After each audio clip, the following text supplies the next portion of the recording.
Halo semuanya, selamat datang. Di episode kali ini kita akan membahas sesuatu yang sering kali dianggap sepele tapi justru krusial banget, yaitu tahap penyelesaian. Ini adalah sentuhan akhir yang bisa mengubah pekerjaan yang bagus jadi luar biasa. Pernah kan ngerasain lega banget pas proyek udah kelar? Rasanya semua beban terangkat. Tapi tunggu dulu. Pekerjaan kita tuh belum benar-benar selesai.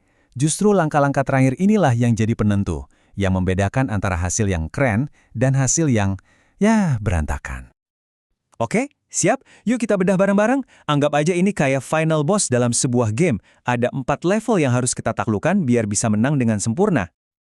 Oke, level pertama. Di sini kita harus jadi detektif. Kita perlu ibaratnya scan kerjaan kita secara mendalam buat nangkep semua kesalahan kecil sebelum dilempar ke publik. Intinya sih, semua ini tentang pengendalian kualitas atau quality control. Jadi, pengendalian kualitas itu apa sih? Ini bukan cuma sekedar dilihat-lihat lagi ya. Ini adalah sebuah proses yang sistematis, di mana kita ngecek hasil akhir pekerjaan kita, terus kita bandingin sama rencana awal. Tujuannya, ya buat mastiin semuanya benar dan sesuai target. Dan proses ini punya 2 fase utama. Nah, ini nih bagian yang sering ketukar. Verifikasi versus validasi. Biar gampang, verifikasi itu nanya, prosesnya udah bener belum? Kayak kita ngechecklist, udah ngikutin semua langkah direncanakan? Sementara validasi, nanyanya lebih dalam. Hasilnya bener nggak? Atau presentasi gue ini nyampe nggak sih tujuannya? Jadi, yang satu soal proses, yang satu soal hasil akhir. Beda banget kan? Dan kutipan ini pas banget buat ngegambarin risikonya. Bayangin deh, di rencana awal Anda bilang mau pakai grafik batang biar data gampang dibaca. Pas di hasil akhir, Anda malah nulis data dalam bentuk paragraf panjang. Nah, itu yang namanya ketidakselarasan sistem. Kelihatannya sepele, tapi ini harus banget diperbaiki. Oke, level 1 beres. Sekarang kita naik ke level 2. Di sini kita bakal lihat gimana semuanya saling berhubungan. Anggaplah slide Anda udah sempurna nih, udah keren banget. Tapi sekarang tantangannya adalah gimana cara Anda nyampein pesannya. Ingat ya, presentasi itu bukan cuma baca slide. Sama sekali bukan. Anda harus bisa nyambung sama audiens. Gimana caranya? Ya pakai kontak mata, mainin intonasi suara biar nggak datar, pakai bahasa tubuh yang meyakinkan. Dan, satu lagi yang penting, transisi antar slide-nya harus mulus. Jangan ujuk-ujuk ganti topik. Kasih jembatan. Misalnya dengan bilang, nah ngelanjutin poin tadi. Coba deh, renungkan ini sejenak. Secanggih apapun slide Anda, pada dasarnya ia hanyalah alat. Ia nggak punya kekuatan apa-apa. Tanpa seorang narator. Dan narator itu adalah Anda. Tugas Anda lah untuk memberikan suara pada data dan menceritakan kisah di balik angka-angka tersebut. Nih, ada satu tips pro, penjelasan visual yang aktif.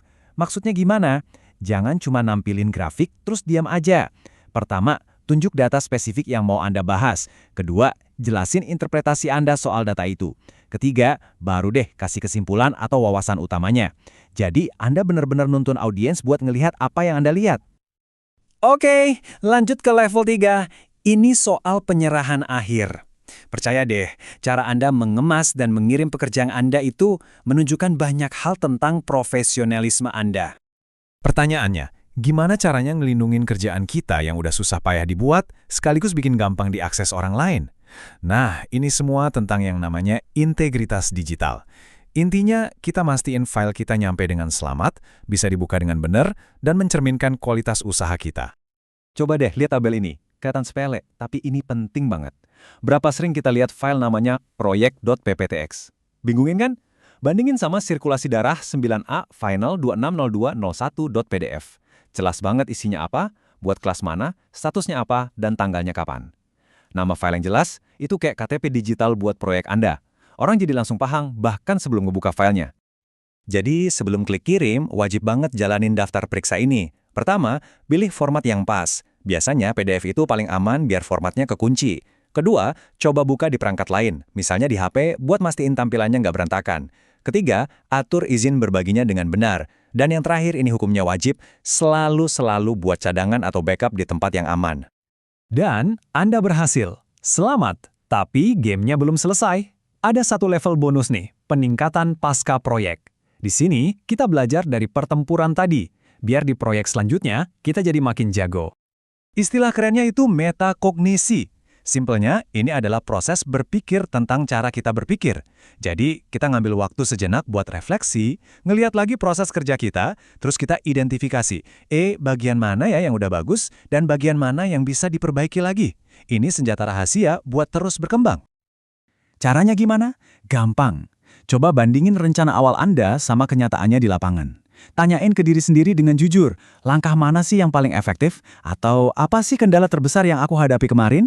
Refleksi kayak gini nih yang mengubah pengalaman jadi keahlian sejati. Pikirkan tentang itu.